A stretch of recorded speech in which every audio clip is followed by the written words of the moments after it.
என்னோட பேர் யோகராணி. நான் ஊட்டி பகுதியிலேருந்து வரேன். முதல்ல நான் இந்த தொழில் வாய்ப்பை எடுத்தேன், இதை இப்படி பண்ணினேன் அப்படின்னு சொல்கிறதுக்கு காரணத்தை தாண்டி என்னென்னா என்னோட ஆள் அப்படின்னு லீடர்ஸ் தான். நான் அவங்களுக்கு எல்லாத்துக்கும் நன்றி சொல்லிக்கிறேன். விஷயம் யாருன்னு பார்த்தீங்கன்னா, நமக்கு இப்போ வேர்ல்டு டீம் கோஆர்டினேட்டர் பிளாட்டினம் எக்ஸிக்யூட்டிவாக இருக்கிற பூமிநாதன் சார் தான். முதலாக சார் ரொம்ப தேங்க்ஸுங்க சார். அதாவது என்னென்னா முதல்ல நான் டீம் கோஆர்டினேட்டர் 90 days டார்கெட் கொடுத்துருந்தாங்க. அந்த டார்கெட் வந்து அச்சீவ் பண்ணனால என்னை வந்து கேரளா கூட்டிகிட்டு போயிருந்தாங்க. அதாவது மேரிட் போயிருந்தேன். முதல் டைம் நான் வந்து ஒரு 27 மாடியை வந்து அண்ணாந்து பார்த்த இடம்னா அதுதான் என்னோட லைஃப்பில். அப்போ அண்ணாந்து பார்த்துட்டு சாரி என்னை காரில் ஏறினோடனே பார்த்தாரு.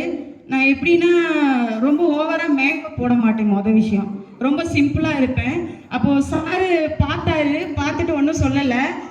அங்கே போய் உட்கார வச்சுட்டு ரூம் கீயெல்லாம் கொடுத்துட்டு ட்ரெஸ் எல்லாம் மாற்றிட்டு வாங்கன்னு சொன்னார். ஒரு 10 நிமிஷத்தில் இடத்துக்கு தகுந்தாற் போல் நம்ம மாற்றிக்கணும்ல. எப்பயும் போல் இருந்தால் இந்த பிஸ்னஸில் முதல்ல பர்சனாலிட்டி தான். அதனால் நான் என்னோட அங்கே இருக்க லைஃப் ஸ்டைலுக்கு என்ன நான் மாற்றிட்டு வந்தேன்னா, என்ன மேடம் இப்போ தான் இப்படி பார்த்தேன், இப்போ இப்படி மாறிட்டீங்க அப்படின்னாரு.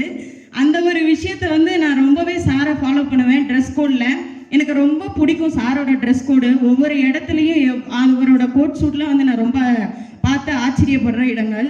அந்த மாதிரி வந்து ஒரு விஷயத்த நான் சாரால் அந்த இடத்துல என்னை மாற்றிக்கிட்டேன். ரொம்ப தேங்க்யூங்க சார்.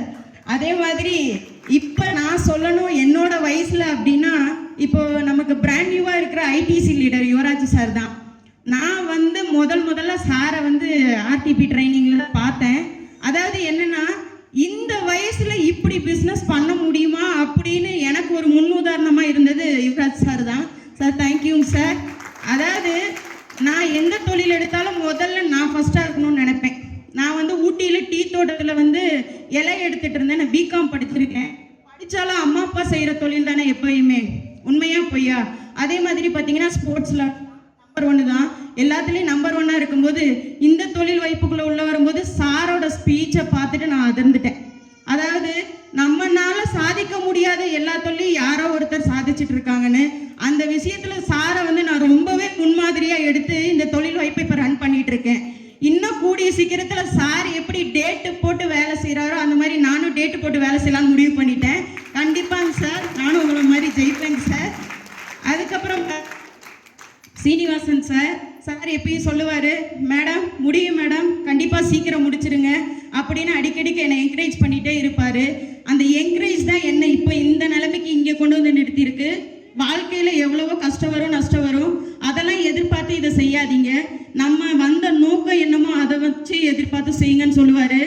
பூமி சார் சொன்ன மாதிரியும், சீனிவாசன் சார் சொன்ன மாதிரி, யுவராஜ் சார் சொன்ன மாதிரியும் எந்த காது குத்து கெடா விட்டு நான் இந்த பிஸ்னஸ்க்கு வந்து 1 வருஷம் ஆகுது, இப்போ வரைக்கும் போனதில்லை. என் வீட்லேயே ஒரு ஃபங்க்ஷன்னாலும் நீங்கள் பார்த்துக்கிங்க, எனக்கு ஃபீல்டு ஒர்க் இருக்குன்னு நான் பேசுவேன்.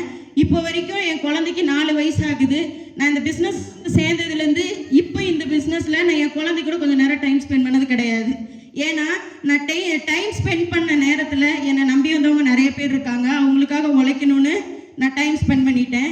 அதே மாதிரி பாஸ்கரன் சார், அதாவது பார்த்தீங்கன்னா இந்த தொழிலை இப்படி தான் செய்யணும், பொறுமையாக செய்யணும் அப்படின்ற ஒரு விஷயத்தை வந்து சார்கிட்ட இருந்து நான் கற்றுக்கிட்டேன். பொறுமைக்கு முன்னுதாரணமே பாஸ்கரன் சார் தான். தேங்க்யூங்க சார். அதே மாதிரி பார்த்தீங்கன்னா அடுத்தது என்ன இப்படி லைனாக சொல்லிட்டு வரேன்னு பார்க்குறீங்களா, எனக்கு எங்கள் அப்பா அம்மா உண்மையாக சொல்கிறேன், இந்த நிமிஷம் வரைக்கும் ஒரு சப்போர்ட் கிடையாது. என் லைஃப்பில் வந்து ஒரு கல்யாணம் பண்ணி வச்சாங்க, என்னை படிக்க வச்சாங்க. ஒரு பொண்ணோட வாழ்க்கை கல்யாணம் பண்ணால் முடிஞ்சிடும், லைஃப்பை வந்து செட்டில் ஆகிடுவாங்கன்னு நினைப்பாங்க. அது கிடையாது. எல்லா பெண்களோட மனதிலையும் ஒரு குறிக்கோள் இருக்குது, ஒரு லட்சியம் இருக்குது.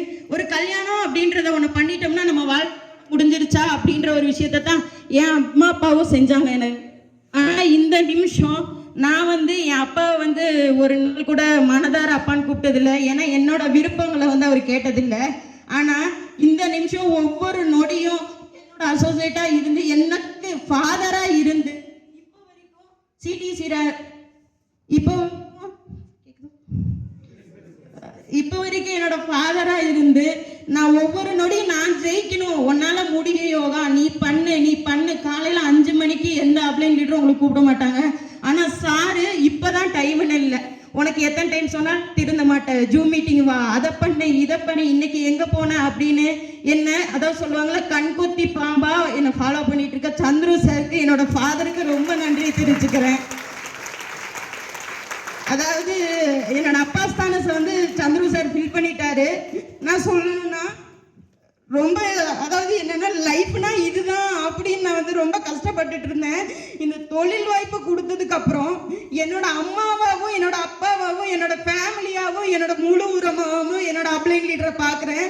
அதாவது பார்த்தீங்கன்னா இன்னைக்கு இந்த நிமிஷம் நான் இந்த இடத்துல இந்த கோர்ட்டு போகிறதுக்கு ஒரு பெரிய விஷயமா நான் என் அப்ளைன் லீடரை நினைக்கிறேன். ஏன்னா இந்த ஸ்டேஜுக்காக நான் ஒவ்வொரு நாளும் ஏங்கியிருக்கேன். ஏன்னா நம்மளால போட முடியுமான்றதை தாண்டி நம்மளால இதை கன்வீட் பண்ண முடியுமா அப்படின்னு பல நாட்கள் யோசிச்சு அழுதுருக்கேன்.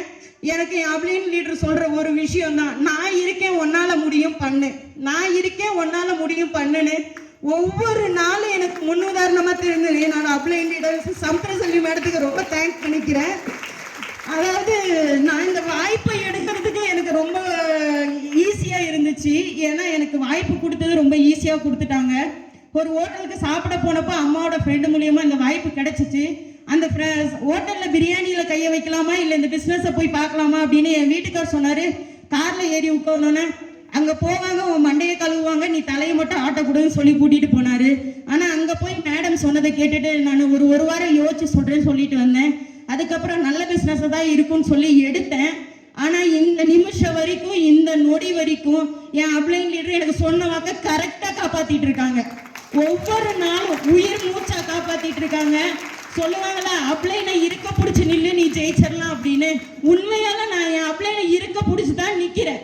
எந்த சூழ்நிலையிலையும் அப்ளைன் என்னை கீழே விட மாட்டாங்க.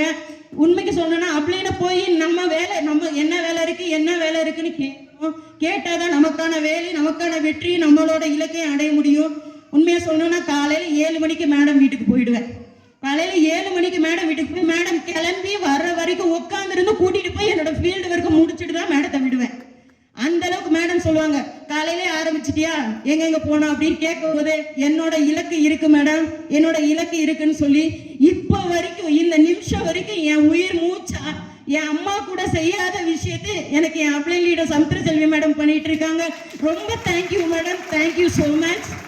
ஓகே லீடர்ஸ், இதே மாதிரி தான் உங்களோட வேலை வாய்ப்பு நீங்க முடிவு பண்ணுங்க. நீங்க சொந்தமா முடிவெடுத்து நீங்க இந்த தொழிலை தொடங்குனீங்கன்னா மட்டும்தான் முடியும். பக்கத்து வீட்டுக்காரவங்களோ பக்கத்துல இருக்கவங்களோ சொன்னா உங்களால இதுல ஜெயிக்க முடியாது. உங்களோட இலக்கு என்னன்னு அச்சீவ் பண்ணி ஃபீல் பண்ணிட்டு அதுக்கப்புறம் நீங்க இலக்கை செட் பண்ணிட்டு இந்த பிசினஸை தொடங்க 100% ஜெயிக்க முடியும். Thank you my leaders, thank you.